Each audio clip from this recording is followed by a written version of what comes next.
할렐루야. 아멘. 은혜와 기쁨이 가득한 부천 초대교회 주일 예배에 오신 여러분 한 분 한 분을 주님의 이름으로 다시 한번 환영하고 축복합니다. 이 시간 예배하는 여러분 모두에게 하나님 우리 아버지와 우리 주 예수 그리스도께서 주시는 은혜와 평강이 여러분의 심령과 가정과 모든 삶에 가득히 흘러넘치기를 주님의 이름으로 축복합니다. 우리 옆에 계신 우리 초대교회 가족들, 우리가 따스한 주님의 사랑으로 환영하면서 이렇게 함께 우리 고백하겠습니다. 예배드림이 기쁨입니다. 함께 우리 고백하겠습니다. 예배드림이 기쁨입니다. 아멘. 오늘도 우리 초대교회 예배가 우리 사람의 눈의 기쁨이 아니라 우리 주님의 눈의 기쁨이 되는 줄 믿습니다. 아멘. 어느 마을에 예수님이 갑자기 나타나셨다고 합니다. 물론 누가 지어낸 이야기입니다. 너무 진지하게 듣지는 마시고요. 맨 처음에 예수님을 본 아주머니가 깜짝 놀라가지고 그렇게 목사님이 계시는 목사관으로 달려갔습니다. 목사님 큰일 났어요. 예수님이 오셨어요. 예수님 저기 지금 들어오고 계시잖아요. 그러자 목사님이 당황하시면서 이렇게 말했다고 합니다. 바쁜 척 하세요 라고 이야기를 했다고 합니다. 여러분, 우리는 지금 예수님을 얼마나 기다리고 있습니까? 예수님은 늘 우리의 마음 문을 똑똑똑 두드리고 계시지요. 우리의 입술로는 예수님 어서 오세요, 예수님 내 마음에 늘 계셔주세요 그렇게 말하지만 정작 우리의 마음 한켠에는 예수님 나중에 오시면 안 될까요? 예수님 천천히 오시면 안 될까요? 그런 마음을 가지고 있지는 않은지 이 질문을 던지면서 오늘 설교를 열어가려고 합니다. 우리도 예수님을 기다린다고 하면서 막상 예수님이 진짜 우리 앞에 나타나시면 깜짝 놀라서 어쩔 줄 몰라 그렇게 당황하게 될지도 모르겠습니다. 이제 예수님의 오심을 기다리는 기다림의 절기가 돌아왔습니다. 여러분, 교회력으로 볼 때 오늘부터 시작해서 4주간의 기간을 대림절이라고 부릅니다. 같이 한번 우리 해보실까요? 대림절. 네, 대림절은 예수님의 탄생을 기다리며 기도로 준비하는 아주 중요한 절기입니다. 그래서 대림절을 대강절 또는 강림절 이렇게 표현하기도 하는데 우리 교회는 대림절이라는 용어로 그렇게 통일해서 사용하도록 하겠습니다. 여러분, 대림이라는 뜻이 무엇일까요? 저기 서울 구로에 가면 대림역 있죠. 네, 그거하고는 전혀 상관이 없습니다. 네, 이 대림이라는 이 표현은 한자 그대로 하면 임하 시기를 기다린다, 그런 뜻입니다. 이해하셨죠? 대림절은 바로 그리스도께서 임하시는 것, 쉽게 표현해서 예수님의 오심을 기다리는 절기입니다. 그것이 바로 대림절이지요.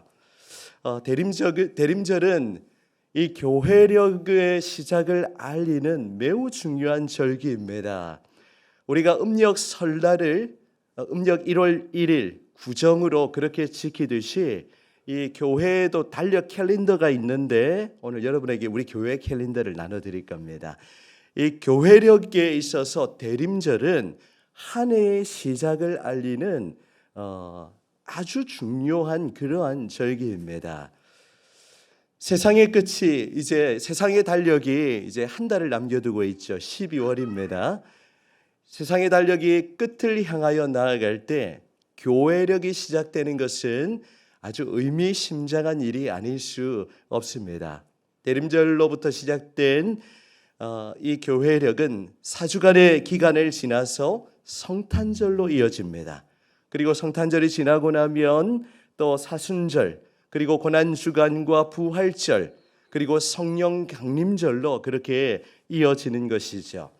교회력을 지키는 것은 굉장히 중요합니다. 아마 앞으로 여러분 경험하게 되시겠지만 저는 교회의 절기들을 굉장히 중요하게 의미를 부여하고 지켜 나갈 것입니다. 교회력이 중요한 것은 교회력을 통하여 우리가 예수 그리스도의 탄생, 그리고 죽음, 그리고 부활, 그리고 재림 안에서 완성된 이 하나님의 구원 역사를 우리가 매년마다 재현하는 것입니다. 그런 의미에서 이 교회력이 중요하고 이제 4주간을 우리가 대림절로 보내는 것이 중요한 것입니다. 우리는 이 대림절의 기간을 지키면서 예수님의 오심을 기대하고 기도하며 기다리는 그러한 은혜가 주의 교회 가운데 충만하기를 간절히 소망합니다. 아멘. 대림절의 기간에 3기죠. 뭡니까? 기대하며 기도하며 기다리는 것. 그것이 대림절의 포커스입니다. 같이 한번 해보실까요? 기대하며 기도하며 기다리는 것. 누구를요? 예수님을 기다리는 것. 그것이 대림절입니다. 오늘부터 이 기다림의 절기 대림절이 시작되는데요. 여러분 아마 오늘 주보든지 아니면 이렇게 우리 4층 로비든지 또 아니면 복도든지 지난주와는 전혀 다른 분위기죠. 완전 크리스마스 모드, 대림절 모드로 그렇게 전환이 되었습니다. 그래서 여러분 이 4주간의 기간 동안 우리는 오로지 예수님께만 우리의 관심과 초점을 집중하기를 원합니다. 누구에게요? 예수님께만. 그래서 예수님만 생각하는 이 4주간의 기간이 되었으면 좋겠습니다. 우리는 이 대림절 4주간의 기간 동안 특별히 말씀을 통하여 신구약에 나타난 메시아 예언을 함께 살펴보려고 합니다. 주일에도 살펴보고 또 새벽마다 살펴보고 수요일도 살펴보고 그렇게 우리가 예수님에게 우리의 포커스를 집중하기를 원하는 것이죠. 오늘은 그 첫 번째 시간으로 구약 성경에서 가장 빛나는 메시아 예언, 그 예언을 우리가 함께 살펴보려고 합니다.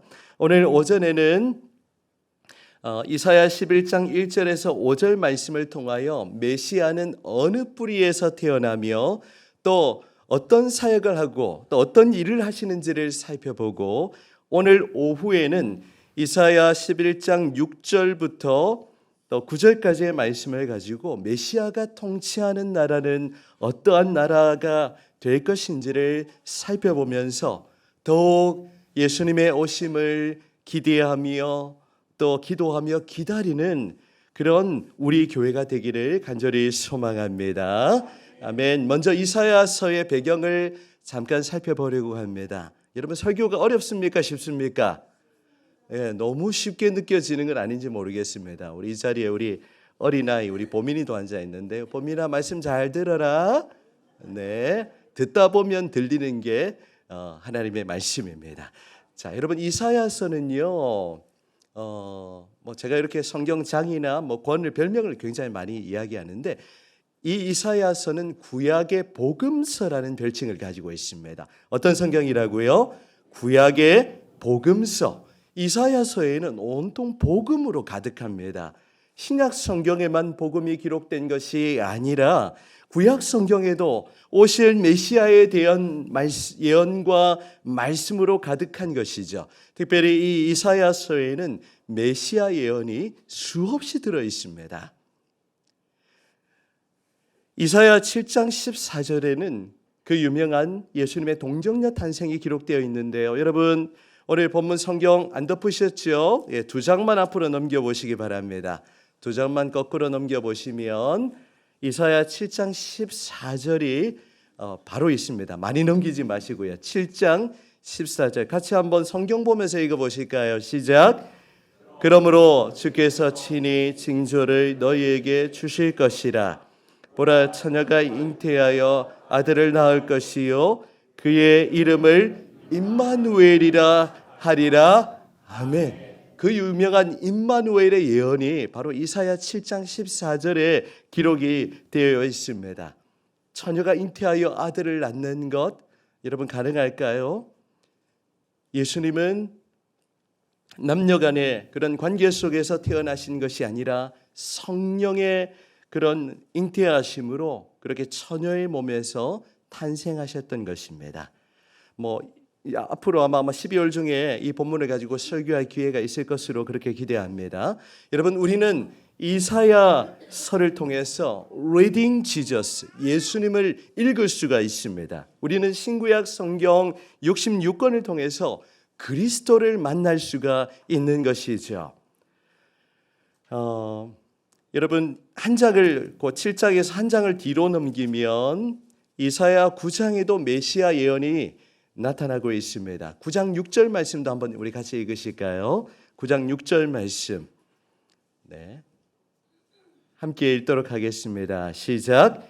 이는 한 아기가 우리에게 낳고 한 아들을 우리에게 주신 바 되었는데 그의 어깨에는 정사를 메었고 그의 이름은 기묘자라 모사라 전능하신 하나님이라 영존하시는 아버지라 평강의 왕이라 할 것임이라.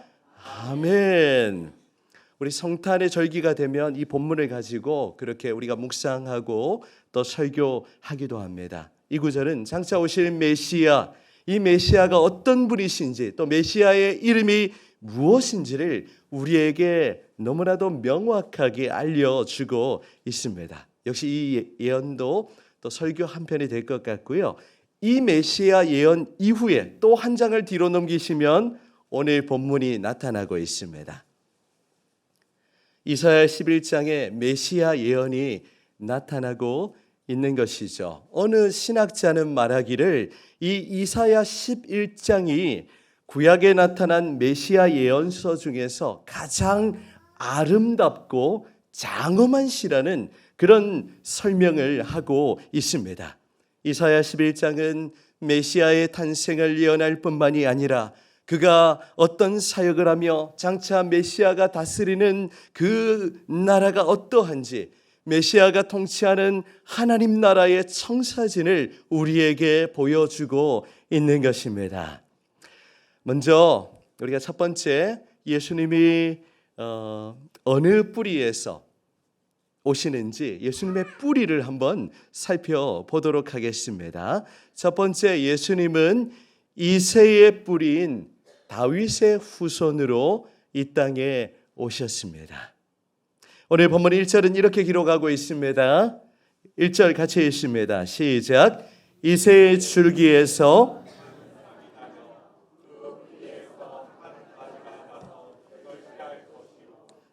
아멘.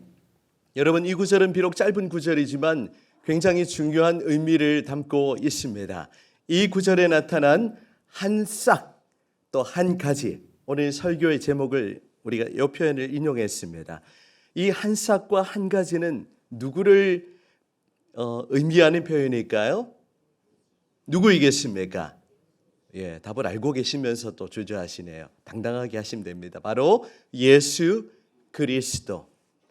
이새의 줄기에서 나오는 한 싹, 또 그 뿌리에서 나온 한 가지는 바로 메시아이신 예수 그리스도를 상징하는 표현들입니다. 그런데 이사야 선지자는 메시아가 이새의 줄기에서 태어날 것이라고 예언하고 있습니다. 여러분, 이 이새는 누구입니까?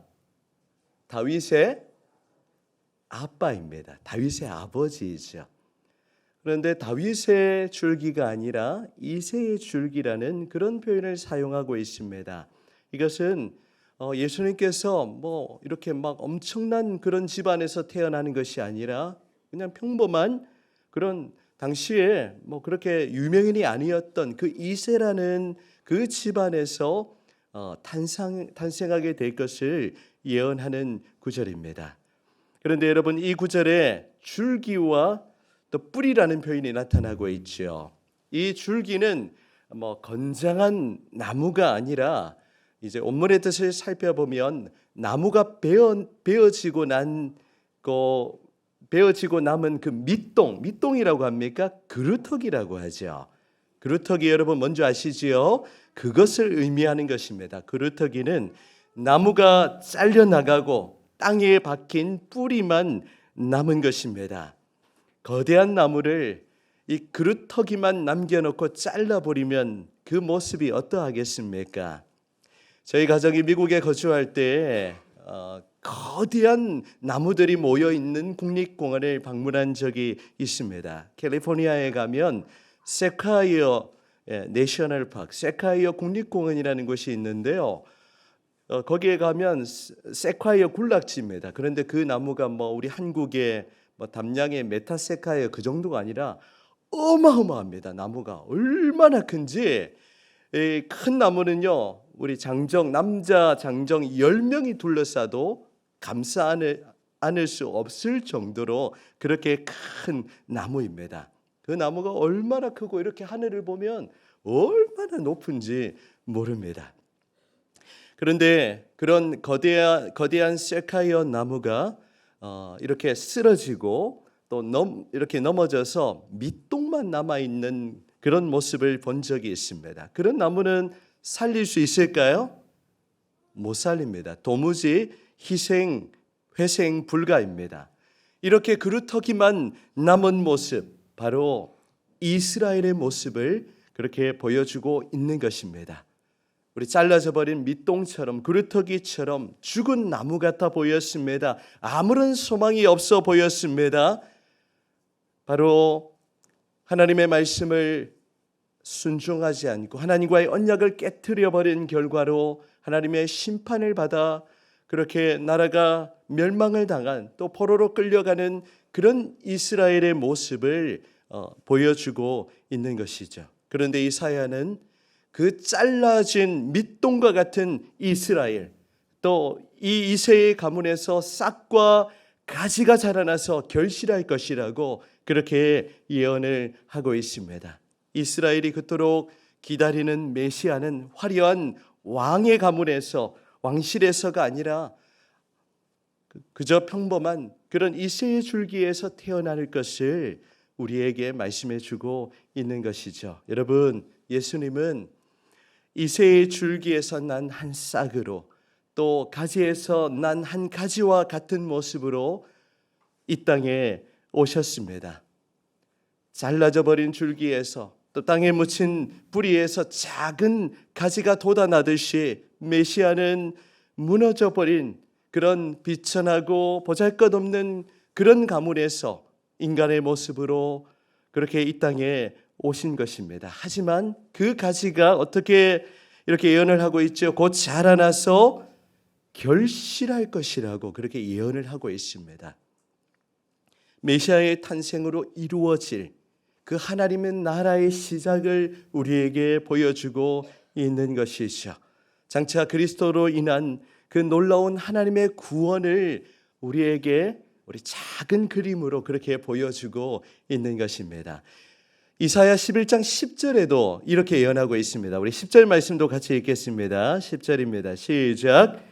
그날에 이새의 뿌리에서 한 싹이 나서 만민의 기치로 설 것이요 열방이 그에게로 돌아오리니 그가 구한 것이 영화로우리라.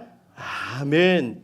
이새의 뿌리에서 난 한 싹이 만민의 기치가 된다라고 그렇게 말씀하고 있습니다. 무슨 의미입니까? 만민의 기치가 된다는 것은 장차 모든 만민이 그리스도를 그렇게 쳐다볼 깃발이 된다는 그런 의미입니다. 바로 예수님이 그런 만민에게 구원을 베푸시는 구원자이심을 그렇게 말씀해 주고 있는 것이죠. 메시아이신 예수님이 온 세계의 구원의 상징이 될 것이며 그를 믿는 자는 누구든지 멸망하지 않고 영생을 얻게 될 것입니다. 여러분, 예수 그리스도를 믿는 자, 그가 가난하든지 부유하든지, 그가 훌륭한 집안 출신이든지 아니든지 누구도 상관없이 주의 이름을 부르는 자는 구원이 될 것입니다.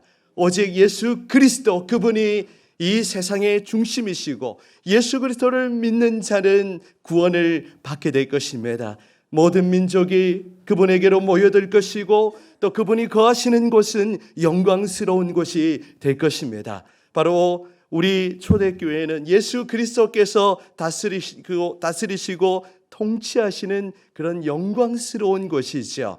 교회는 사람이 모여 있지만 인간의 집단이 아닙니다. 예수의 피로 구원받은 하나님의 백성들이 이 자리에 앉아 있는 것이죠. 이 땅의 교회는 사람이 볼 때는 부족함이 거물투성이지만 하나님이 볼 때는 그리스도의 피뿌림을 받은 그런 영광스러운 하나님의 교회라는 사실을 믿으시기를 축복합니다. 여러분, 대림절은 바로 그 예수님을, 만민의 기치가 되시는 그 예수님을 바라보는 절기입니다. 그분은 장차 결실을 맺으시며 만민에게 구원의 깃발이 될 것이고, 예수 그리스도 그분을 통하여 열방이, 모든 민족이 그리스도께로 돌아오게 될 것입니다. 그분이 거하시는 곳마다, 그분의 이름이 선포되는 곳마다 주의 교회가 세워지고 또 영화롭게 되는 그러한 역사가 나타나게 되는 것입니다. 그 예수님의 탄생을 기다리는 절기, 그 절기가 바로 대림절입니다.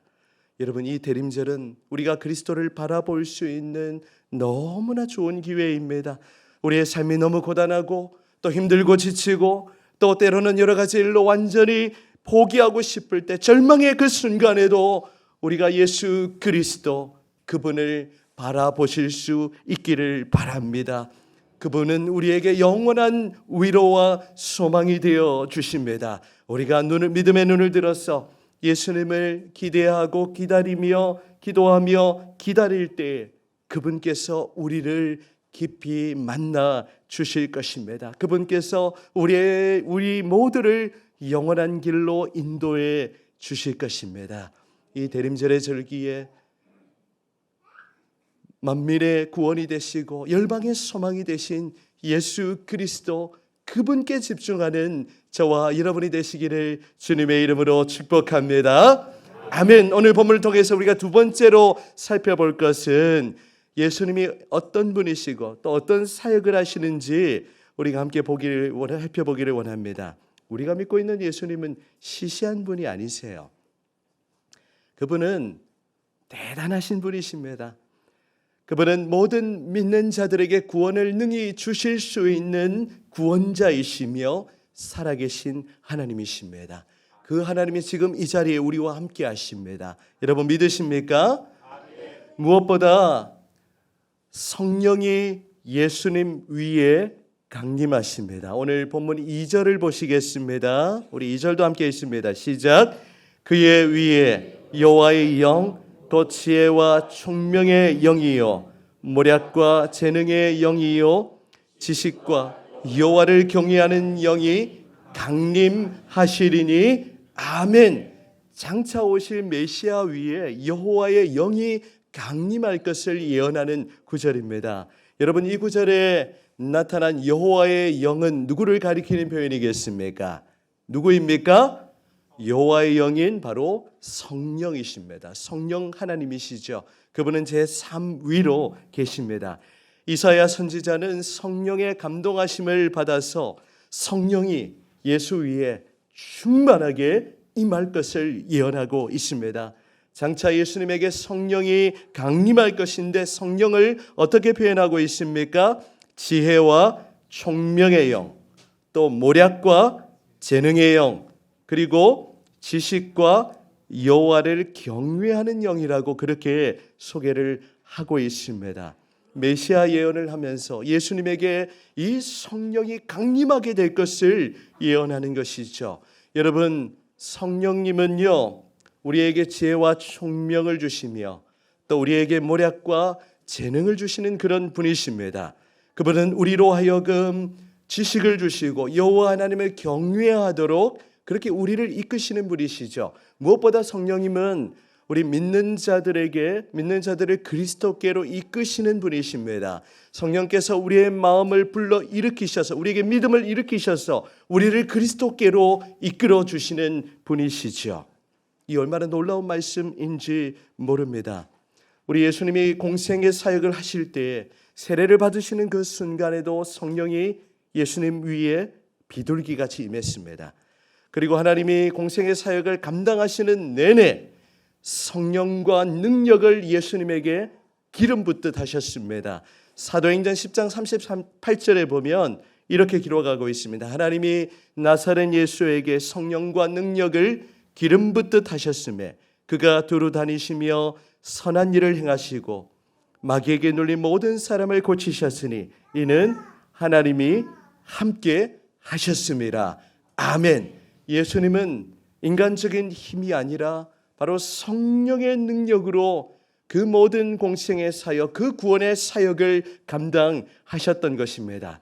여러분, 우리도 이 대림절 기간을 우리가 보내면서 성령의 충만함을 우리가 간구하고 사모하고 성령 충만을 받는 우리 교회가 되기를 간절히 소망합니다.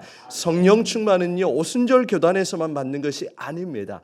성령 충만은 우리 하나님의 말씀을 가장 중요하게 생각하는 우리 고신교단에도 성령님은 역사하십니다. 아멘이십니까?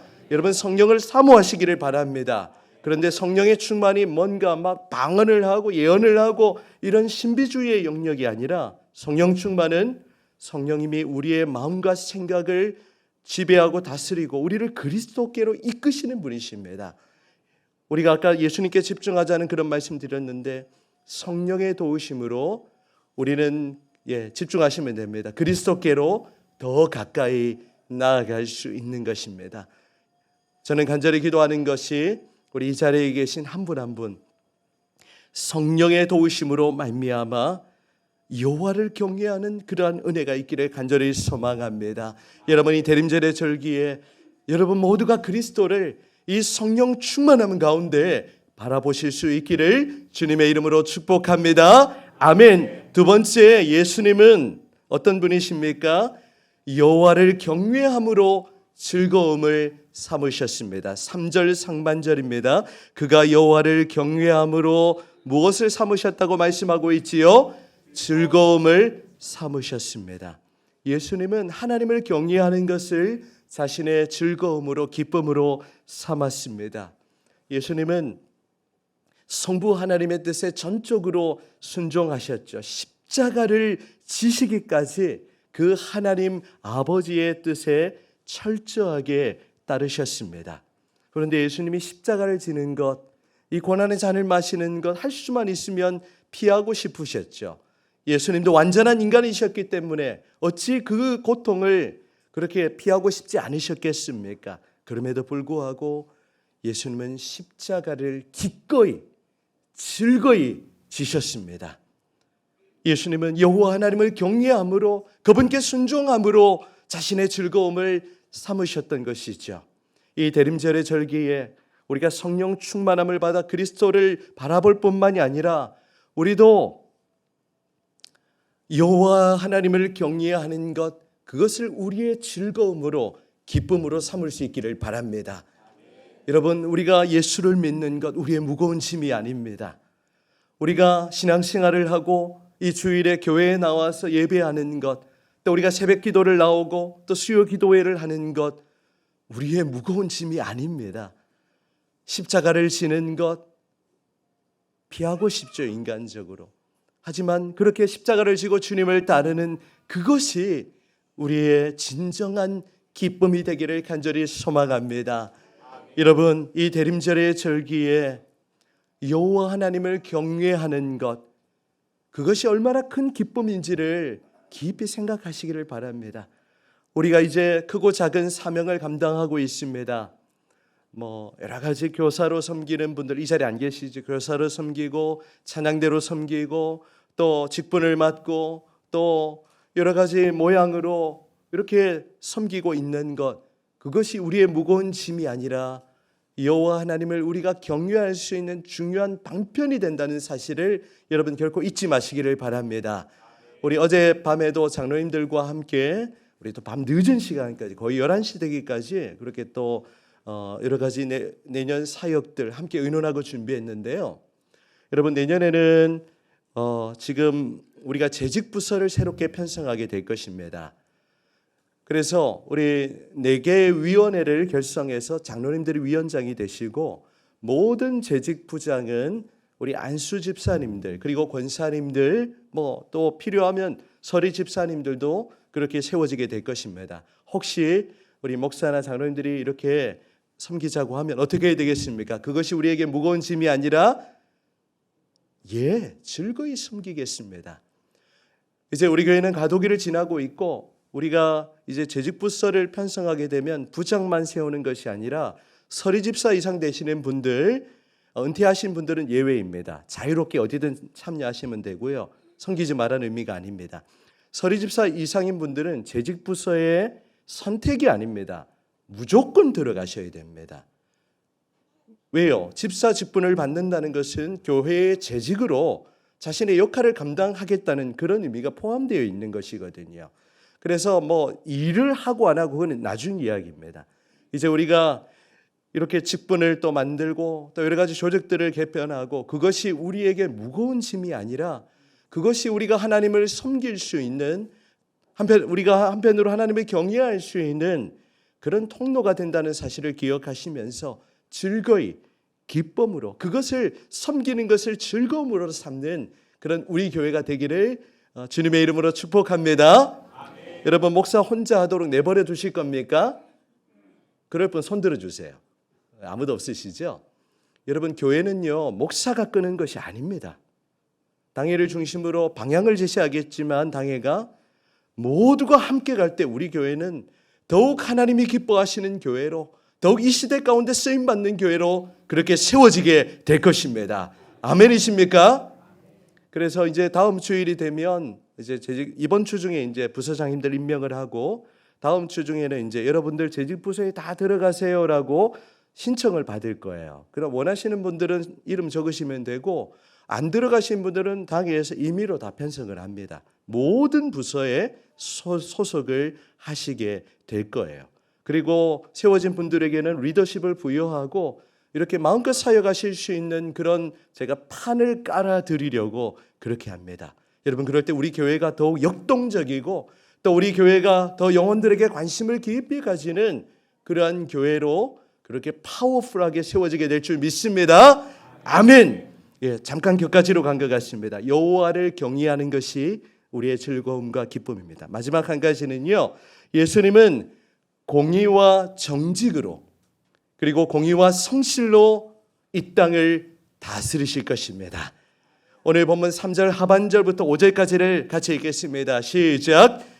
그의 눈에 보이는 대로 심판하지 아니하며 그의 귀에 들리는 대로 판단하지 아니하며 4절 공의로 가난한 자를 심판하며 정직으로 세상의 겸손한 자를 판단할 것이며 그의 입에 막대기로 세상을 치며 그의 입술의 기운으로 악인을 죽일 것이며 5절 공의로 그의 허리띠를 삼으며 성실로 그의 몸에 띠를 삼으리라. 아멘. 메시아가 어떤 분이신지를 우리에게 잘 보여주고 있습니다. 그분은요 상한 갈대를 꺾지 않으시는 분이십니다. 아멘이십니까? 그분은 꺼져가는 등불을 끄지 않는 분이십니다. 그분은요 이 자리에 계신 여러분 한 분 한 분 오늘 또 오랜만에 오신 우리 집사님 계셔서 얼마나 감사한지 모르겠어요. 예, 누군지 궁금해하지 마시고 그런 분들에게도 지극한 관심을 가지고 계십니다. 예수님은 소외되고 가난하고 또 사람들이 주목하지 않는 그런 인생을 주목하세요. 그런 분들을 내버려 두지 않으십니다. 그리고 이 땅을 공의와 또 정직으로 판단하실 것입니다. 그분은 공의로 자신의 허리띠를 삼고 또 성실로 그 몸에 띠를 띄우시는 그런 공의로우신 분이십니다. 여러분 예수님의 그 모습 우리가 닮아가기를 원합니다. 우리가 인간적인 모습을 점점 더 내려놓고 예수님을 닮아가는 우리 교회가 되기를 원합니다. 예수님을 더욱 우리가 사모하며 그분의 모습을 우리가 닮아갈 뿐만이 아니라 그분의 성품을 우리의 성품으로 삼고 우리의 삶을 살아가기를 원하는 것이죠. 여러분 예수님의 이 삶의 방식 공의와 정직 그리고 성실 이것은 우리 그리스도인의 삶의 방식이어야 합니다. 여러분 이번 한 주간 우리 세상 가운데 정의로운 모습으로 또 정직한 모습으로 그렇게 성실한 모습으로 살아가지 않으시렵니까? 여러분 한 분 한 분이 그렇게 살아갈 때 교회는 세상 가운데 거룩한 영향력을 흘려보낼 수 있는 복의 통로가 되실 것입니다. 여러분 예수님의 삶의 방식 세 가지 기억해 볼까요?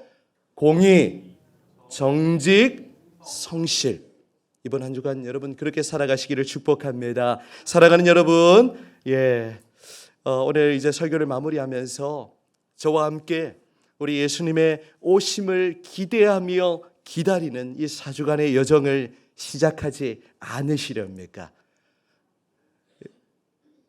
네.